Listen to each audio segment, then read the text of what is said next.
Hey, what's up fellas, that's Mechanic Mode, a new video for my YouTube channel. And this video is going to be, guys, about 2022 Chevy Silverado 2500, a Duramax engine. So of course I do have a lot of videos about this car on my YouTube channel. Who doesn't know, I'll attach all the videos about this car below.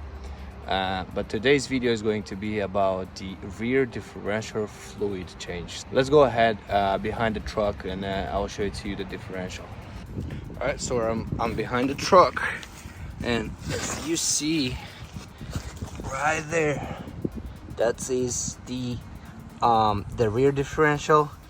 And I'm going to take the truck and park in front of the garage and do the service. And stay with me, guys, and I'll show you next picture is going to be how I am removing the plug and pumping out all the fluid, and of course refilling with the brand new fluid from the dealer.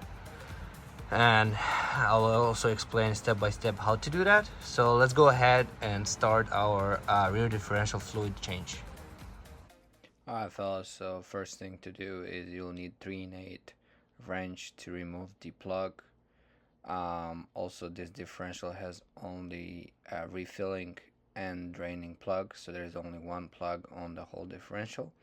It's located right in the back, in the middle of the differential. It's easy to be removed, 3/8 wrench. Once the plug is removed, of course we'll need a little pump to get all the old fluid out. Make sure you are pushing the hose all the way to the bottom, because of course you want to pump all the old fluid.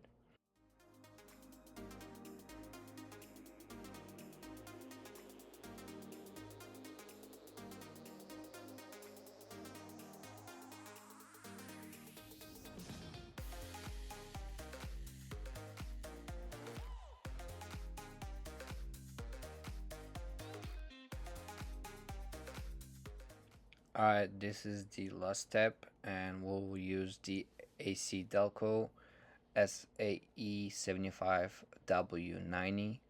This is official differential fluid.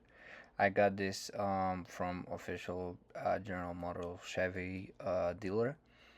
You can find it anywhere in the United States.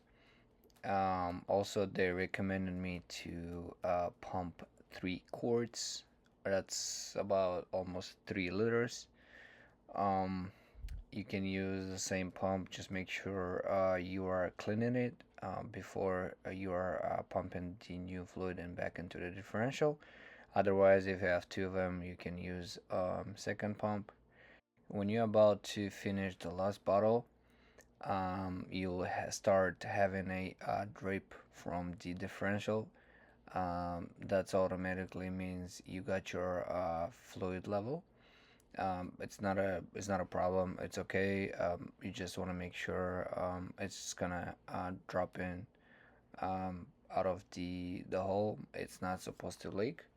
And that's when you want to put back the plug when it's dripping, because if it's leaking, that means it's too much, and you have to let it leak all of it out until it's dripping, and that's when you again have to seal it and put the plug back.